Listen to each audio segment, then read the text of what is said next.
and made almost no visible progress, yet somehow everything had changed. He covered the canvas, went home, showered, made tea instead of whiskey. Only then did he open her letter.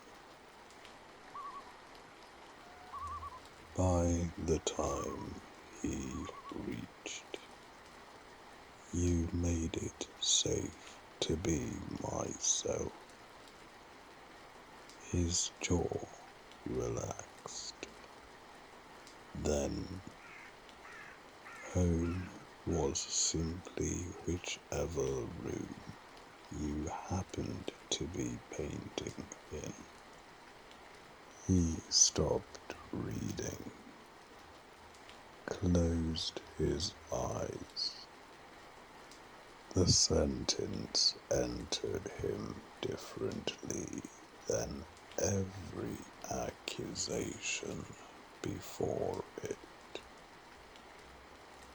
He could almost see her, curled on the battered studio sofa, medical journal balanced across her knees, occasionally looking up simply to make sure he was still there.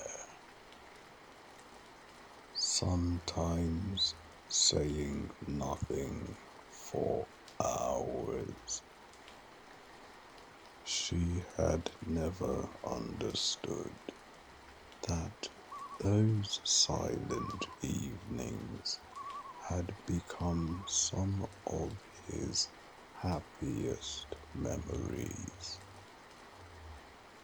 He had simply assumed she knew. The further he read, the less interested he became in defending himself. Her words lacked the sharpness of previous letters. They felt tired, not defeated, just human. It unsettled him. Her vulnerability accomplished what none of her anger ever had.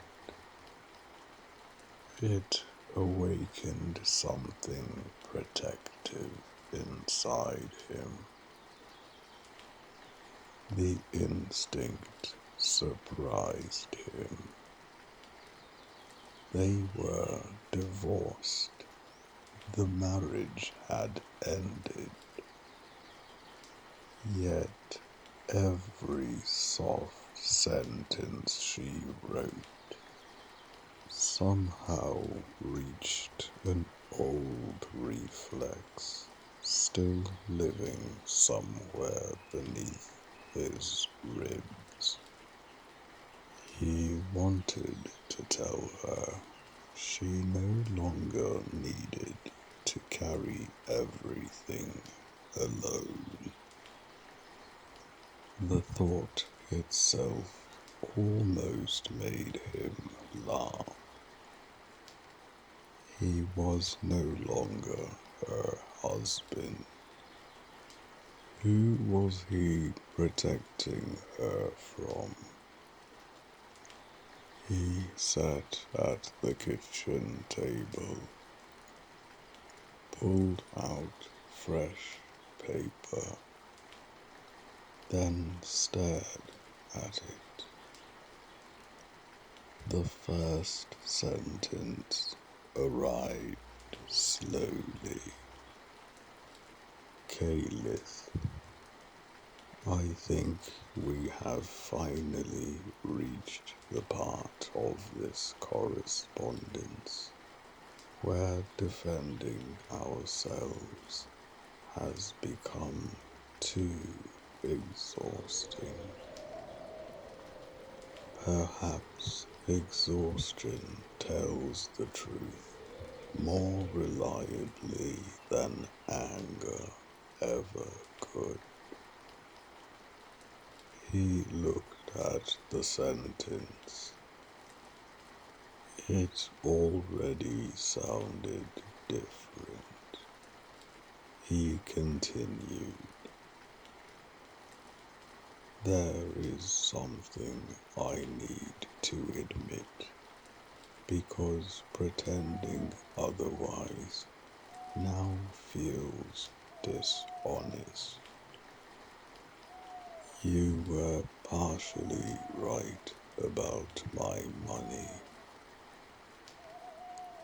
His pen hesitated.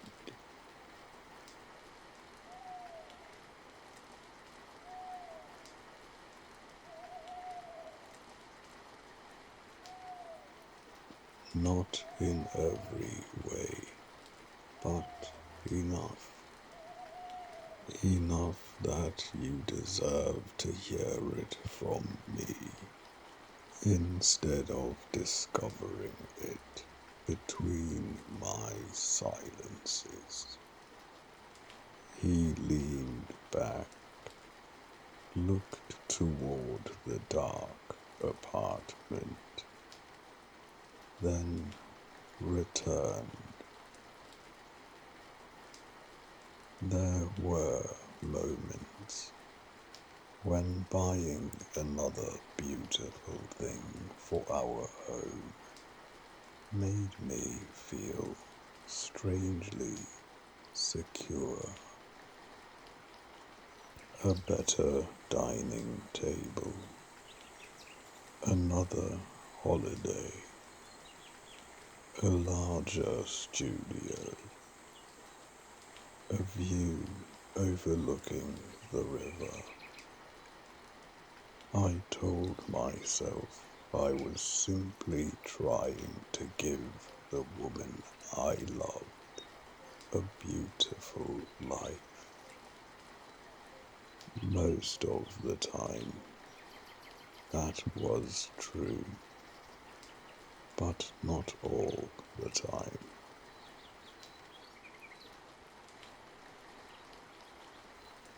He swallowed. Sometimes I think I believe that surrounding you with beautiful things might quietly persuade you to remain, as though comfort could become another form of commitment, as though enough carefully chosen gifts might build invisible walls around a marriage. I don't understand that part of myself. I didn't then. I barely do now. But I know it exists. His handwriting slowed. Perhaps money gave me a feeling of entitlement I never consciously asked for. Not entitlement over you, over certainty, as though I could arrange enough of the external world to prevent the internal one from collapsing. That was foolish. and unfair to you. So, no, you weren't imagining it. You weren't crazy. There rarely were moments where my affection became tangled together with the security my wealth allowed me to create. I'm sorry.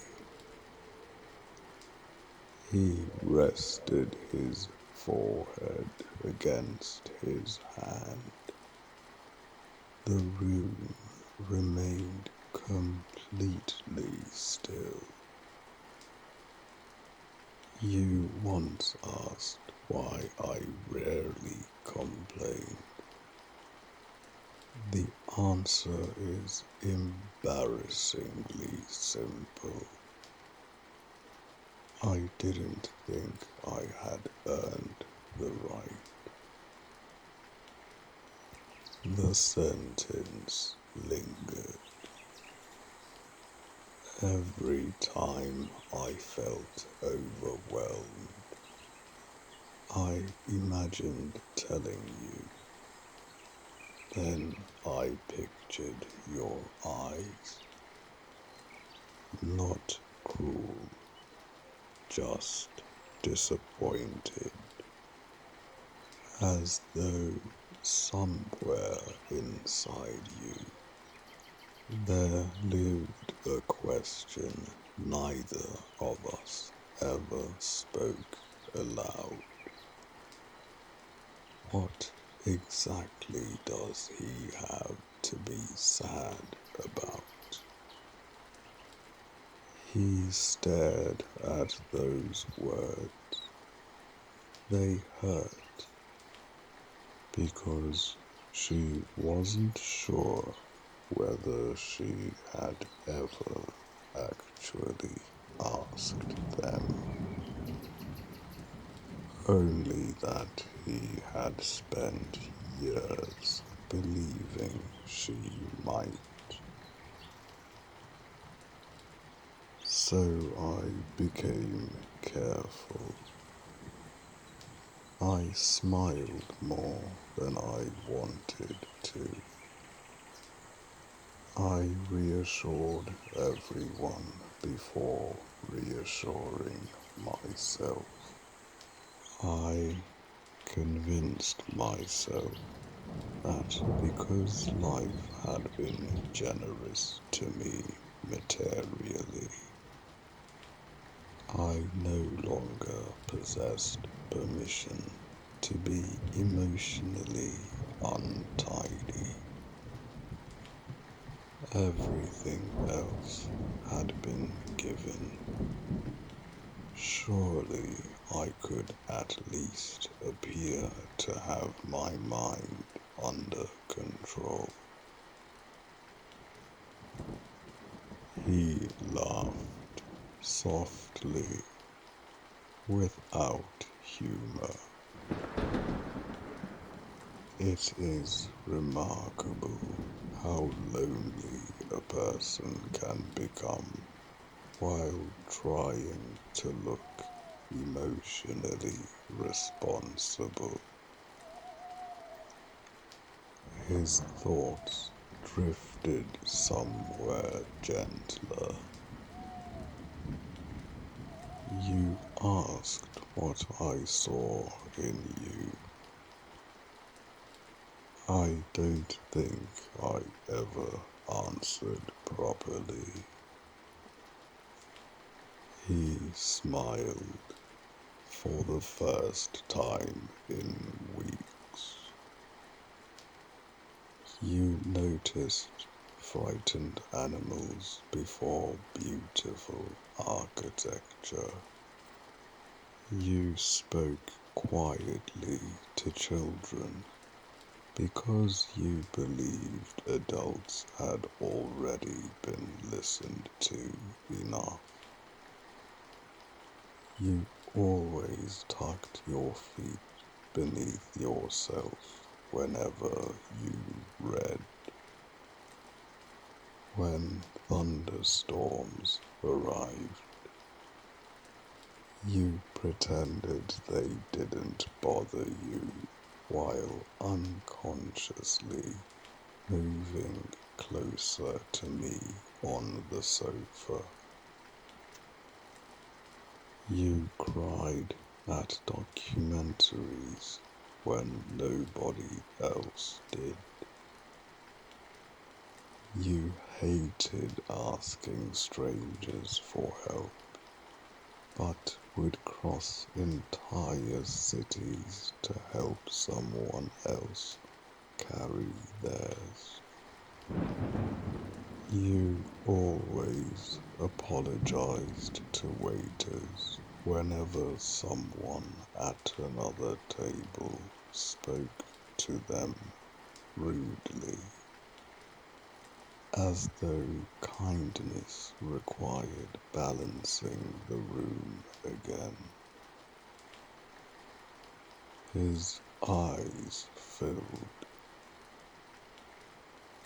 Those parts of you became sacred to me, not because they were dramatic, because they were delicate. I loved protecting them. I loved making tea before you asked for it, leaving blankets beside you when you inevitably fell asleep reading, walking on the outside of the sidewalk without ever discussing why, buying the peaches from the market because I knew you always searched for them before anything else, learning exactly how long to hug you after difficult shifts before you quietly let go. You once accused me of romanticizing ordinary life. You were right.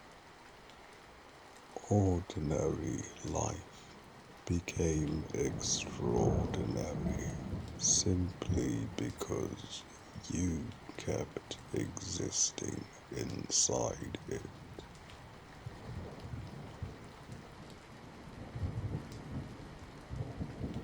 He stopped writing, looked back over the pages. A small frown appeared. This wasn't the letter he had intended to write. Where had the anger gone? Where had the arguments disappeared? He almost began again. Instead, he accepted what had appeared. I don't entirely understand this letter anymore. I sat down, intending to defend myself. Somewhere along the way, I seem to have started missing you instead. I'm honestly a little confused by that. He smiled sadly. Perhaps grief grows tired of shouting eventually. Perhaps it simply sits beside you and asks to be remembered gently. The apartment suddenly felt enormous. I miss your laugh, not because it was loud, because it arrived without permission. I miss hearing you unlock the front door after work. I miss pretending to concentrate while secretly listening to you move around the kitchen. I miss asking impossible questions simply to hear you roll your eyes before answering them anyway. I even miss your corrections, which felt particularly humiliating to admit. His throat tightened. And you're right. I wanted the divorce too. Not because I wanted a life without you.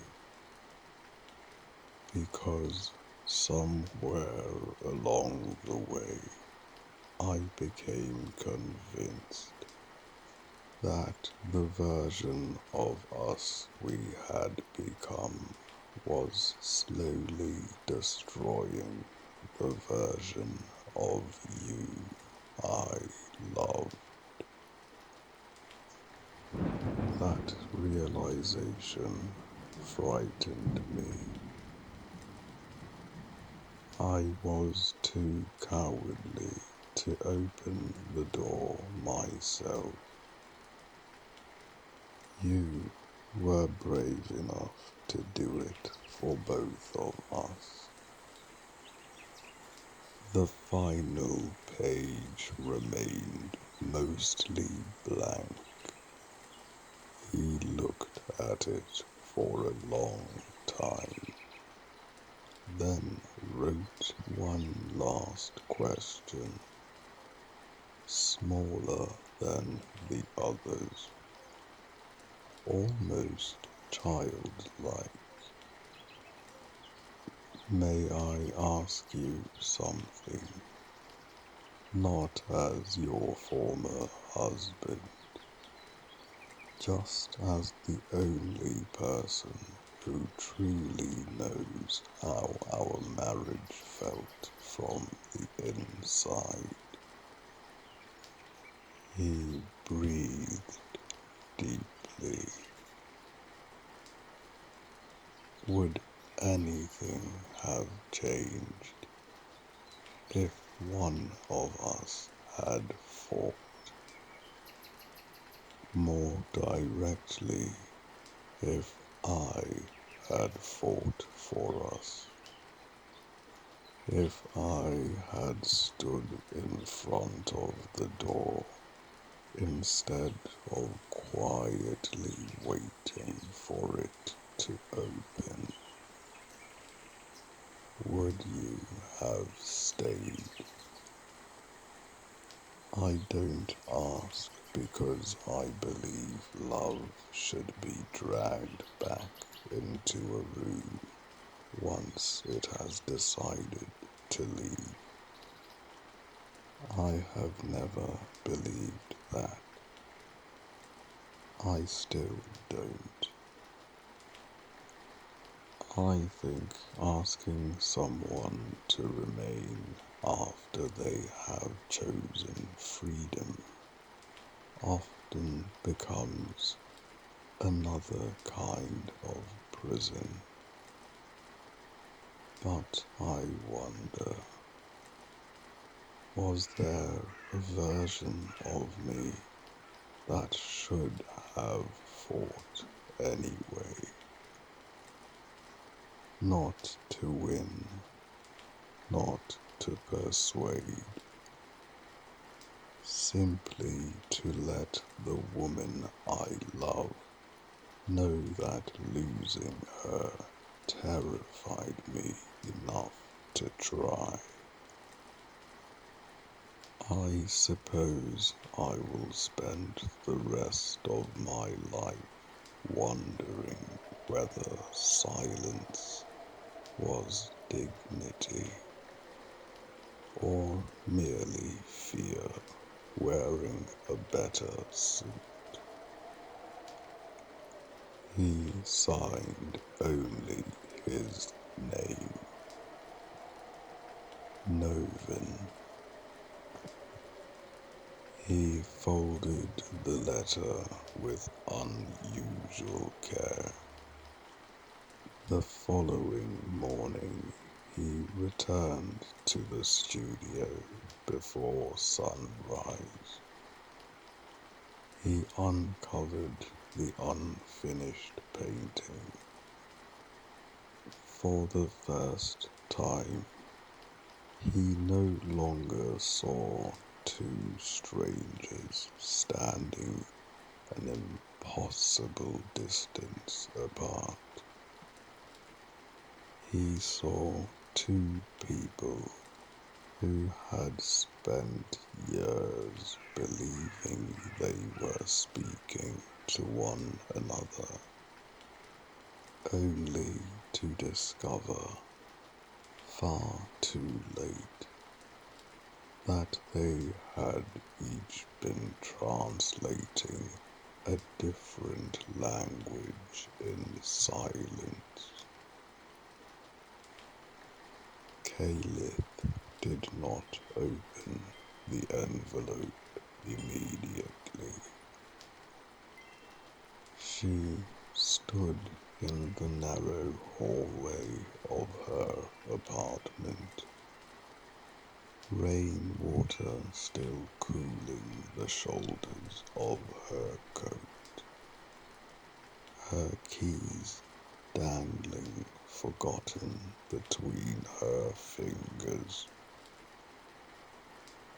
The building was quiet in the peculiar way old Boston buildings often were, never truly silent, only breathing softly through ancient pipes and settling timber. Somewhere beyond the window, tires whispered across wet pavement. Somewhere farther still, a train announced itself with a low, mournful call before disappearing again into the city. The envelope rested against her palm with impossible weight. She had been waiting for it. That realization arrived before she even broke the seal. It embarrassed her. She had spent the better part of 2 weeks convincing herself she was merely curious what he would write next, that these letters had become little more than unfinished conversations between two strangers who happened to know every corner of each other's lives. But curiosity did not make one's heartbeat quicken. Curiosity did not make one glance into an empty apartment with the irrational instinct to ensure no one was there to witness the smile already threatening the corners of her mouth. She slipped off her shoes, loosened her hair, and walked toward the living room. Only then did she open the envelope. The paper unfolded with familiar resistance. Her eyes betrayed her. They skipped just enough. 4 words caught her before anything else. I miss your laugh. The smile arrived before permission did. Warm, wide, uncontrolled. A blush crept up her neck so suddenly that she actually laughed beneath her breath. You idiot, she whispered to herself, though she was uncertain whether she meant him or herself.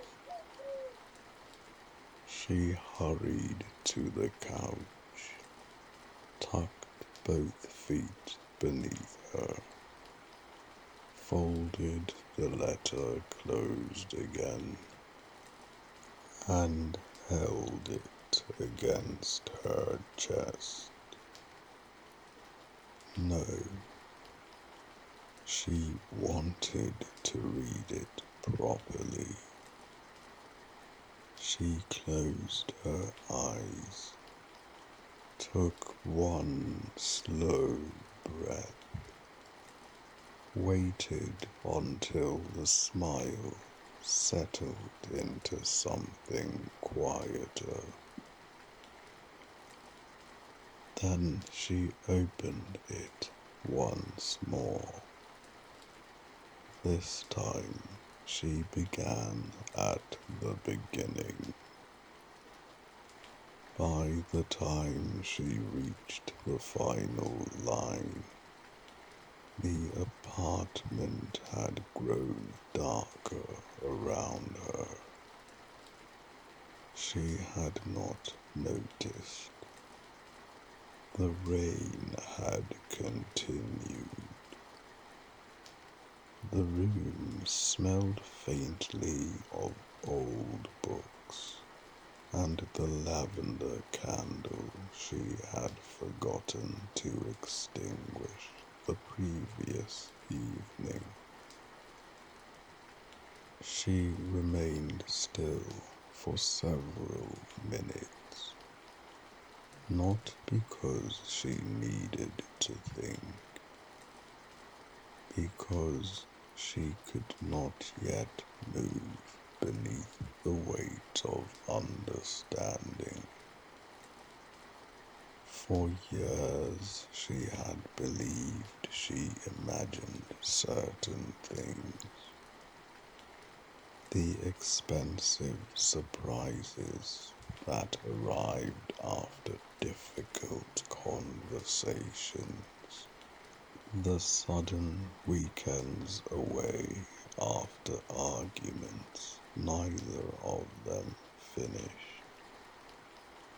The renovations, the gifts, the impossible beauty of every attempt at repair. She had wondered more than once whether she was simply resentful whether she had become incapable of appreciating generosity, whether she had slowly poisoned herself against kindness, but he had written it plainly. He had admitted it, not maliciously, not strategically, simply honestly. It had been fair. He had hidden behind beauty because beauty was what he understood. Money had become another language, not to buy her, not even consciously to persuade her, but to postpone loss, to make leaving more difficult. The words loosened something she had carried for years. She had not been imagining it. She had not been cruel. She had not been insane. The relief hurt because relief often arrived holding hands with grief. She read the passage again, then another, the one where he confessed that he had believed he possessed no permission to complain. She stopped there. Again, again, again. Her throat tightened. She pictured him exactly as she had known him, always composed, always patient, always making room. She had mistaken composure for ease. She had assumed silence meant peace. How extraordinary that she, a woman whose profession depended entirely upon noticing hidden injuries, had failed to diagnose the fracture living quietly inside the man she slept beside every night. She thought of stress fractures, tiny, invisible. People continued walking on them because they still could, until suddenly they couldn't. Perhaps marriage fractured the same way, not dramatically, incrementally. Weight distributed over wounds no one admitted existed. She rested the letter upon her lap. I didn't know, she whispered into the empty room. No answer came. None could. She wondered if this was what true intimacy actually felt like. Not certainty, recognition, discovering that the person you loved had possessed entire continents you never bothered to explore. Perhaps he had lived beside a stranger. Perhaps she had too. The thought should have made her feel lonely. Instead, it made her feel astonishingly close to him. Not because she wanted him back. She still did not know what she wanted. Only that these letters had become the truest version of them either had ever met. She fetched her stationery, smoothed it upon the dining table, held the fountain pen for several quiet moments before writing. Dear Noven, you have no idea how irritated I am with you. You continue writing things that force me to reorganize years of memory. I was entirely prepared to disagree with you again. Instead, I keep finding myself quietly nodding. It is becoming terribly inconvenient. When you admitted that beauty and comfort sometimes became ways of delaying difficult conversations, I cried, not because I was angry, because I felt believed. There were moments during our marriage when I genuinely questioned my own judgment. I would leave a disagreement wondering why I felt so unsettled while standing inside a kitchen that had suddenly acquired imported marble,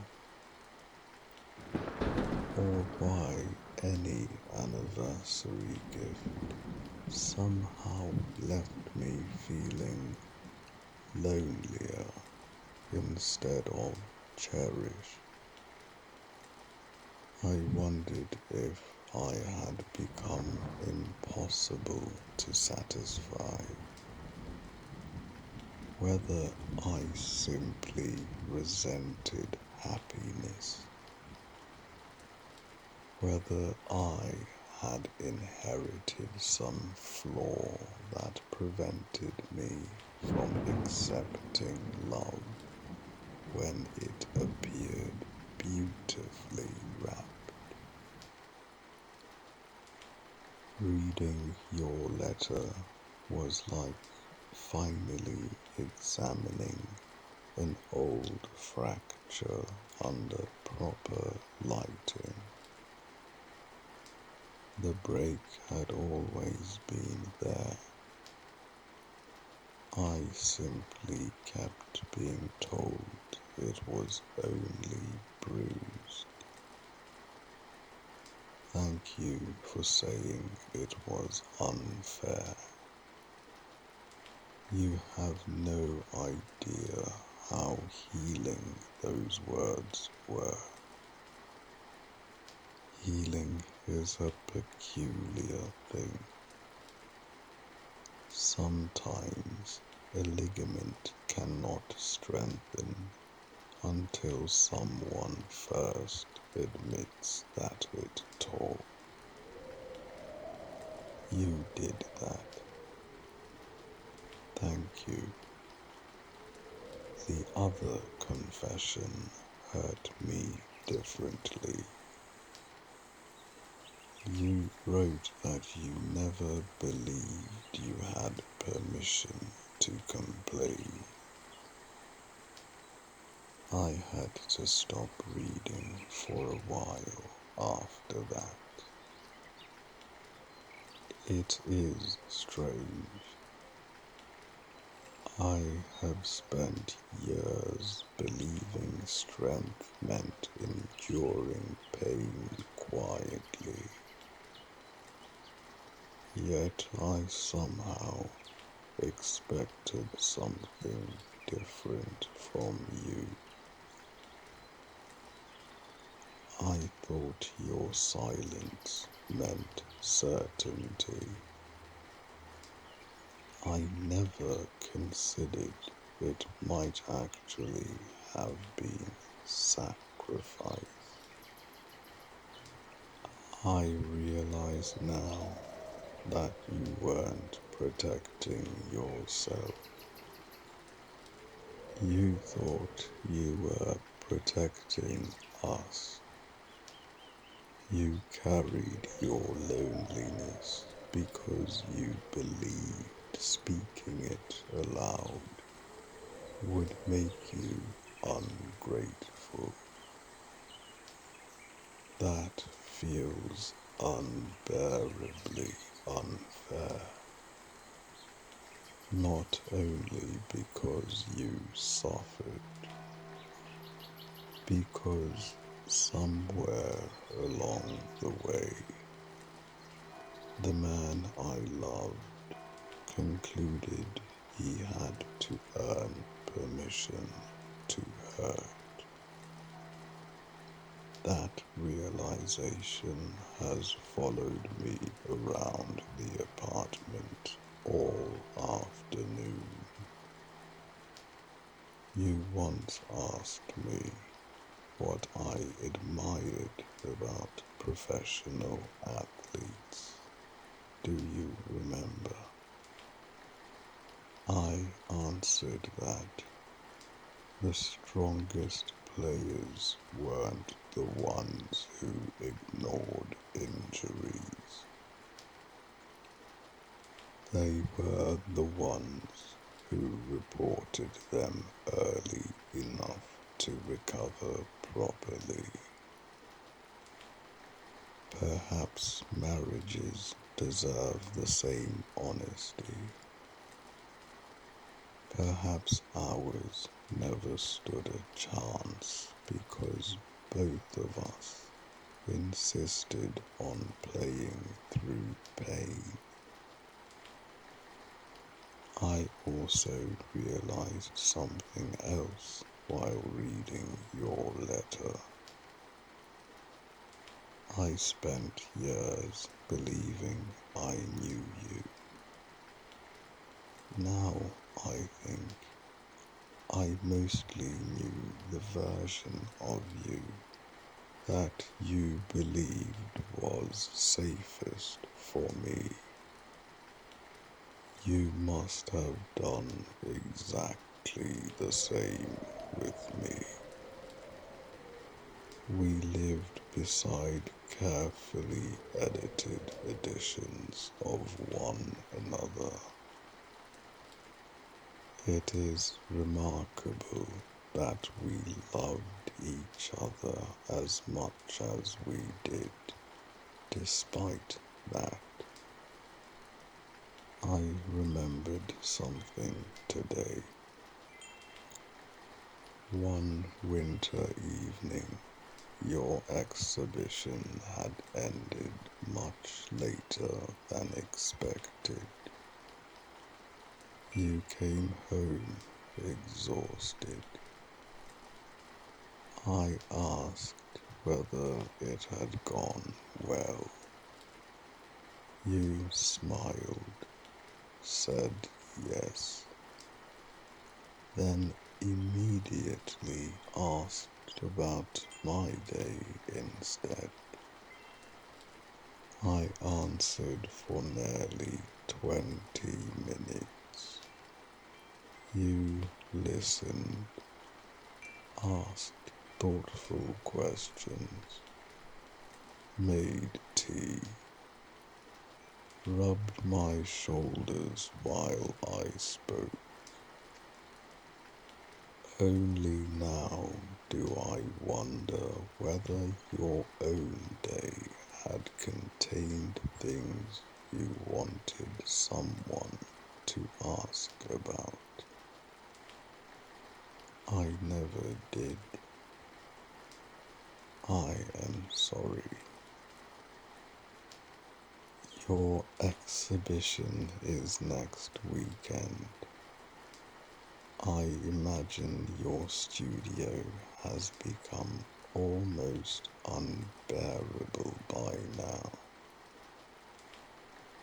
Please remember to eat. I know you become impossible whenever you paint seriously.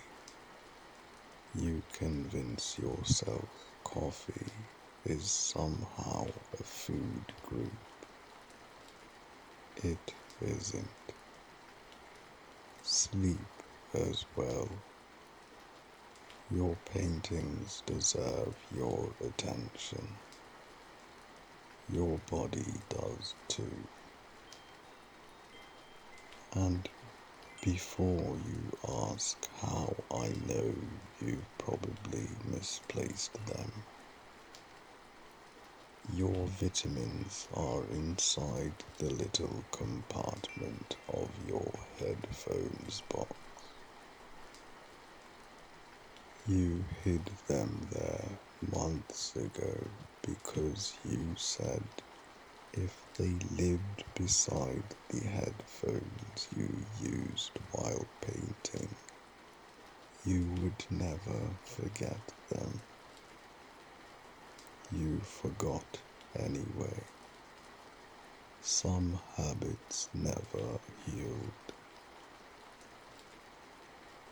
There is something else I debated writing. I nearly crossed this entire section out. Yesterday, someone at work flirted with me. His name is Liam. You don't know him. He's kind, funny in that effortless way that doesn't require an audience. I've always thought he was rather handsome. Yesterday I realized I also found him attractive. Writing that sentence feels strangely enormous. Nothing happened. Nothing will. At least not now. But afterward I walked home, wondering whether I should tell you. I almost convinced myself it would be healthy, honest, proof that life continues. Instead, I became frightened, not because of Liam, because the thought of you reading those words made my chest ache. I have been trying to understand why. I don't think it means I want our marriage back. I don't think it means I cannot imagine another future.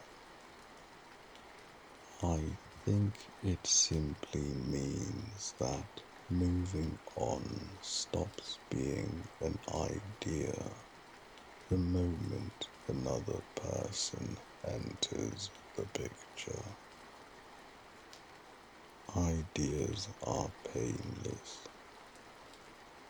Reality asks much more of us. Perhaps I'm not ready.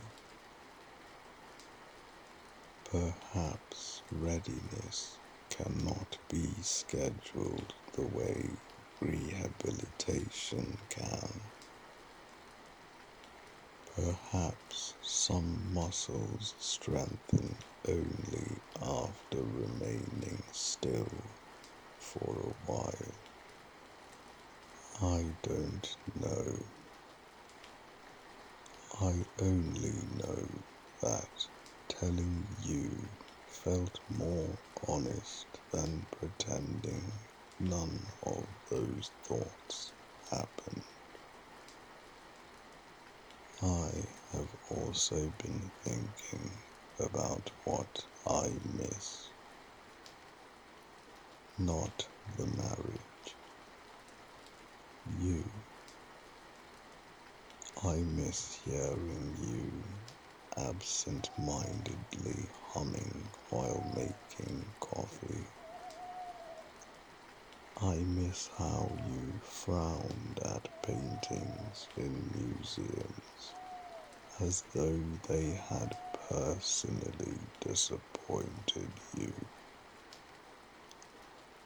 I miss your habit of talking to every elderly security guard as though you had known them your whole life. I miss the little wrinkle beside your left eye whenever you laughed properly instead of politely. I miss how safe the apartment always felt whenever you were reading somewhere in it. I wonder what your face looks like while reading these letters. Do you stop after difficult sentences the way I do? Do you rub your forehead? Do you smile without realizing it? I hope you do. It makes the distance feel smaller somehow. Take care of yourself, Noven. Truly. Whether your exhibition becomes the greatest success of your career or not, I hope you remember there is still a person somewhere across Boston quietly hoping you remembered breakfast. Old habits apparently survive divorce with far more affection than is probably sensible.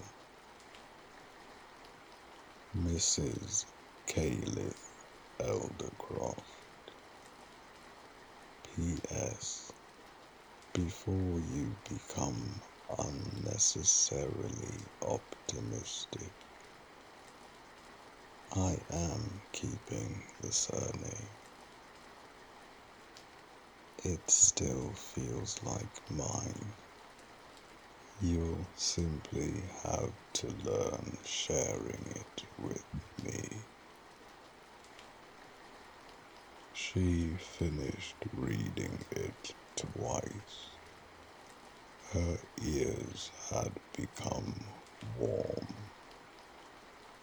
The signature made her laugh aloud. It was childish, possessive, entirely unlike her. Or perhaps she thought as she folded the pages with deliberate care. Entirely like her after all. She sealed the envelope before she could reconsider. For several long seconds, she simply held it against her fingertips. Her heart beat with the ridiculous nervousness of someone half her age. Then she smiled to herself, a quiet, foolish smile, the kind that felt safe enough to send through the mail. The letter arrived on a Thursday morning. It rested beneath a stack of gallery correspondence, while assistants moved paintings between rooms. Framers asked impossible questions about impossible deadlines, and journalists wandering through unfinished halls, searching for sentences before they had earned them. Noven scarcely noticed it. The final painting had become a weather system inside him. Every waking thought drifted inevitably back toward it. He would adjust a single stroke, step away, despise it, return an hour later, convinced it was the truest thing he had ever painted, only to fear again that truth had no place hanging beneath gallery lights. He had painted beauty for decades. This one refused to become beautiful. It only became honest. Each morning he entered the studio, believing he would finally understand what it wanted from him. Each evening he left realizing the painting understood him far better than he understood himself. It occupied every room of his mind. His soul seemed to have wagered its purpose upon its completion. His heart, meanwhile, had abandoned the argument entirely. It had retreated somewhere dark inside his chest, curled into itself like an animal avoiding daylight after surviving a harsh winter. Time ceased behaving like time. Breakfast became sunset. One day folded into another until suddenly the exhibition had arrived. He wore black, not fashionable black, mourning black. The sort of black one wore when burying an old version of oneself. The gallery rose ahead of him, its marble entrance spilling warm gold across rain-dark pavement. Guests already drifted through the enormous doors in elegant silhouettes, their laughter carried gently by the evening air. He remained inside the car, hands resting upon the steering wheel, unable to breathe deeply enough. He had exhibited before, many times. This was different. Tonight, people were not coming to inspect paintings. They were coming to inspect him, not the successful painter, not the Eldercroft name, not the carefully composed artist who knew exactly how to answer interviews. The man, the frightened man who had hidden for years beneath perfectly mixed colors. His eyes wandered to the passenger seat, the letter still unopened. He smiled despite himself. You always find your moment, he murmured. He broke the seal. The first paragraphs slowed his breathing.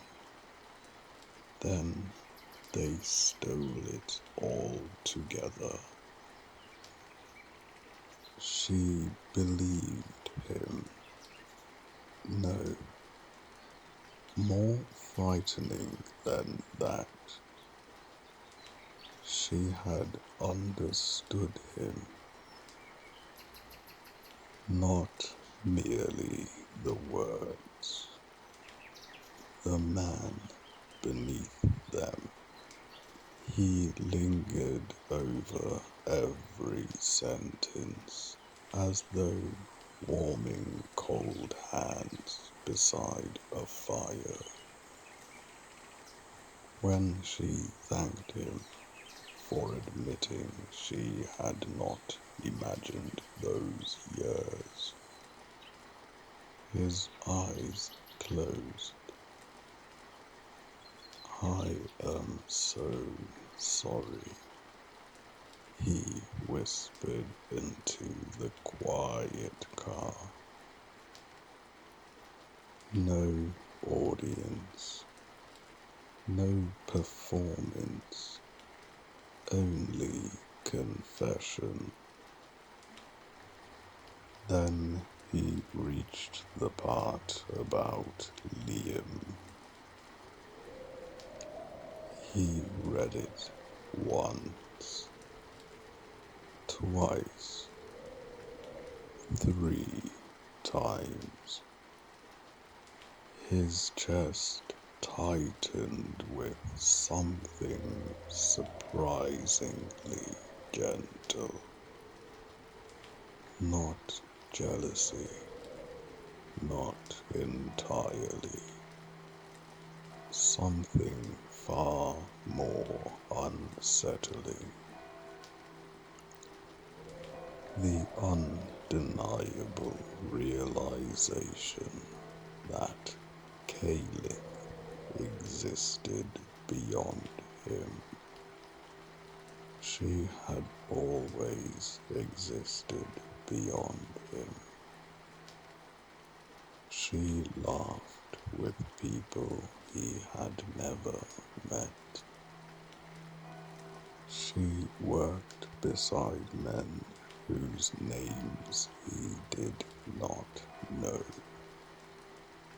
She carried private thoughts home each evening that had nothing to do with him.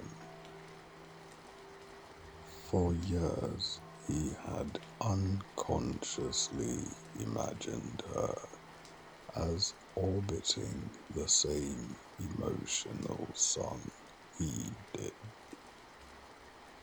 Now she stood before him as her own universe. He disliked how much it hurt.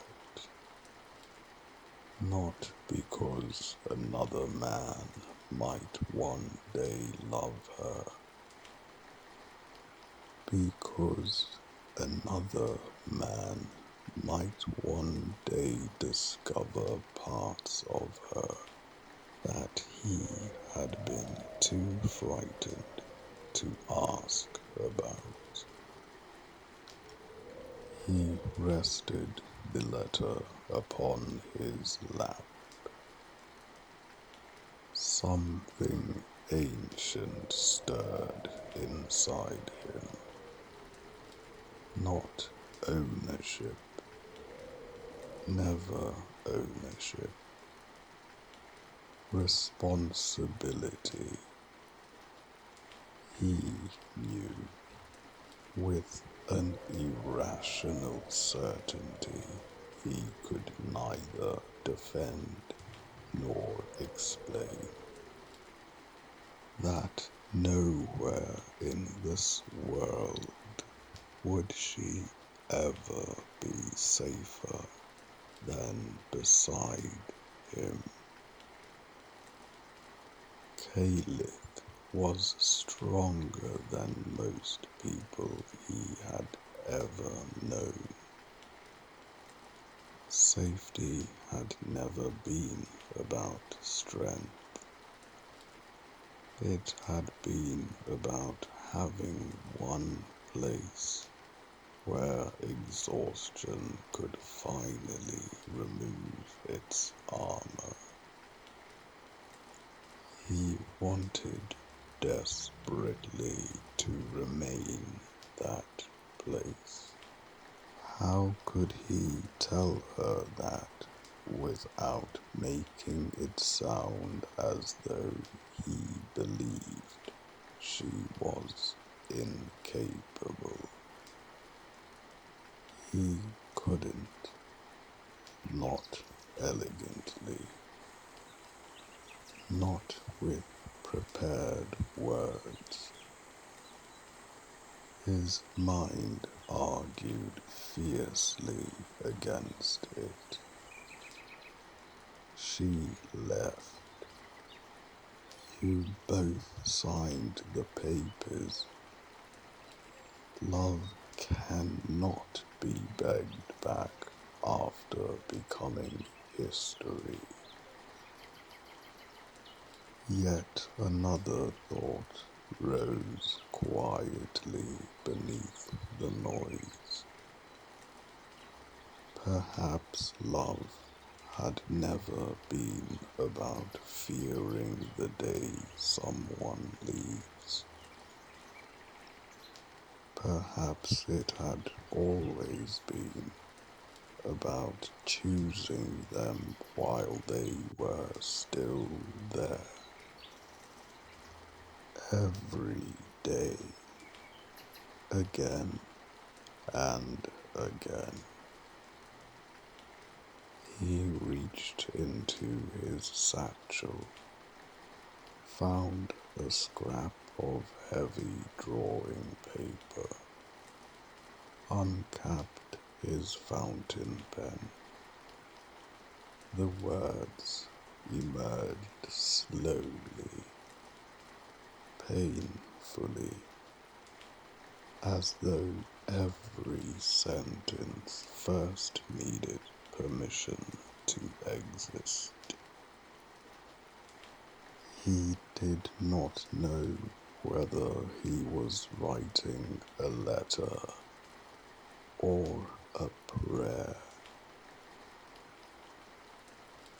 Caelithe, I don't want to convince you. I don't want to persuade you. I simply need you to know something I should have said years ago. Tap, tap, tap. A soft rhythmic sound interrupted him, almost like the curious pecking of a small bird. He frowned toward the driver's window. Tap, tap, tap. He looked up.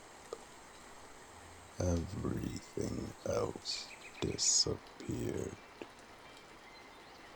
Caelithe stood beneath the gallery lights.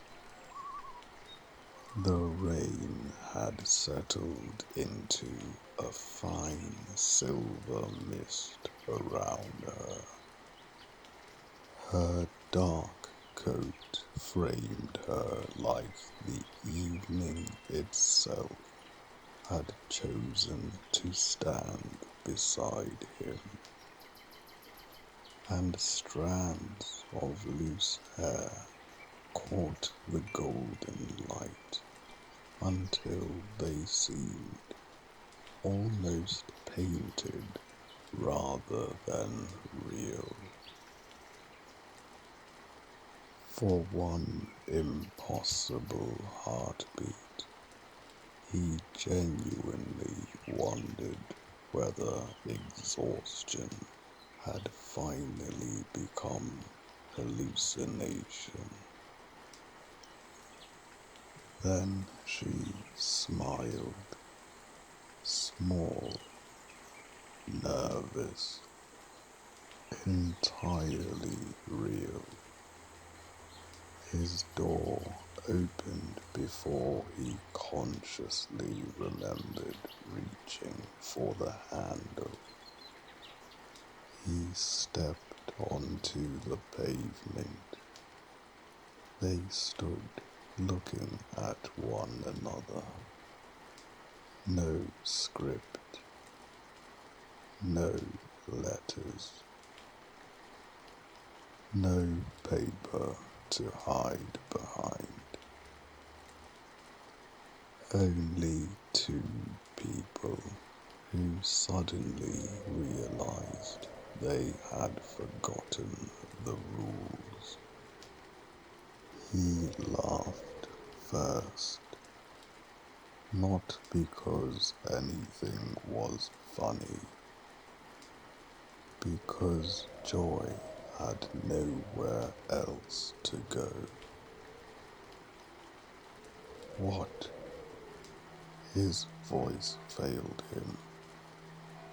He tried again, softer. What are you doing here? She looked almost embarrassed. I came to your exhibition. He blinked. I didn't know you liked them. She tilted her head. Noven. There was affectionate disbelief in her eyes. I thought you came because you felt you had to. I came because I love watching you become yourself. The sentence struck him with astonishing force. All those years, he had believed she attended openings out of obligation, standing beside him politely while secretly wishing to leave. How many beautiful memories had he quietly rewritten into lonely ones? He swallowed. I have something for you. He walked to the back seat, lifted the final painting with extraordinary care. It remained wrapped beneath protective cloth. He turned it toward her, then slowly uncovered it. Silence. Caelithe did not speak. She simply looked. The painting held no perfect figures, no expensive interiors, no glorious landscapes. It was two people separated by light instead of darkness. Each stood inside their own world. Between them stretched an impossible expanse of brilliance, warm, luminous, almost sacred, as though love itself had become so overwhelming, neither knew how to cross it. They were not reaching, they were not turning away. They were simply seeing. Finally, the title, painted almost invisibly along the lower edge, read, "The Distance That Loved Us." Her fingers rose instinctively toward her mouth. Tears gathered before she realized they were there. It's beautiful, she whispered. Then, after a long pause, no, her voice trembled. It isn't beautiful. She looked at him. It is true. Another tear escaped. I can feel it. So can I. He smiled with the vulnerability of a man who had finally stopped hiding. It belongs to you. Her eyes widened. Noven, I painted it for you. Emotion crossed her face too quickly to name. Gratitude, grief, wonder, love. She stepped closer until scarcely any distance remained between them. Her fingertips found his cheek exactly as they had 1,000 times before. Gentle, reverent, as though confirming he was real. Thank you. She smiled through tears. But I can't accept it. His expression faltered. It belongs in there. She nodded toward the glowing gallery. People deserve to see what honesty looks like. He laughed quietly. So do we. Neither moved. Neither seemed willing to break the fragile gravity drawing them together. It happened almost shyly. Neither knew who crossed the final inch.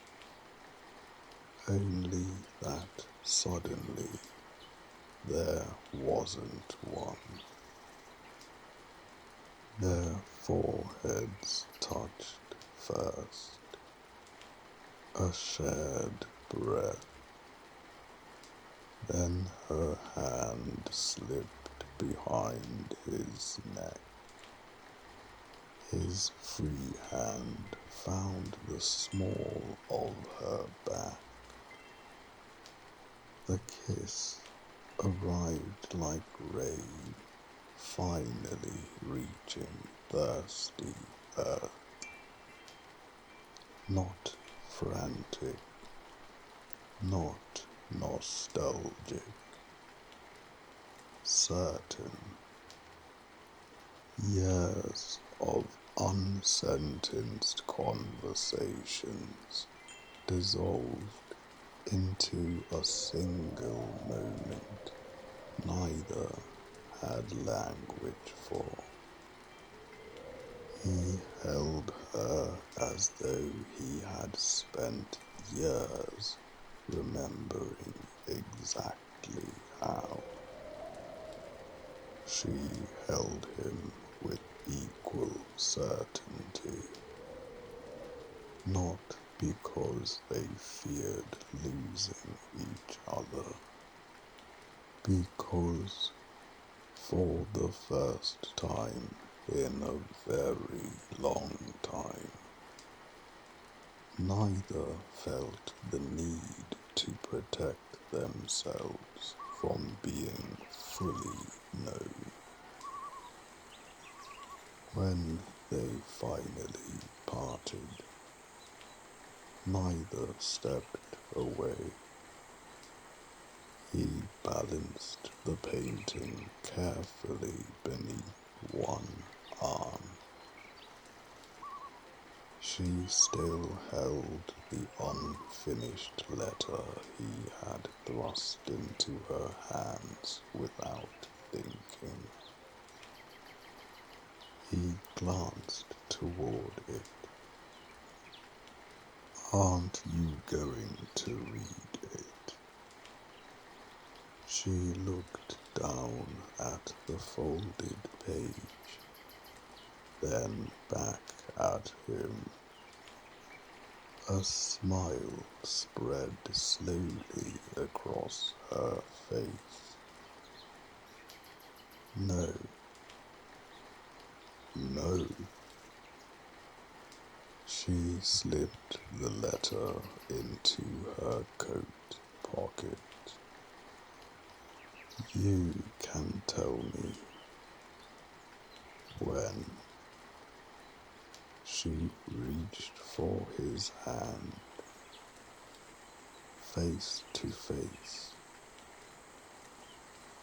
their fingers intertwined with the quiet familiarity of two people discovering that some homes were never buildings at all. Together they walked toward the gallery doors. He carried the painting. She carried the letter. Neither knew exactly what waited beyond the entrance. For once, they discovered they did not need to. They entered the light together.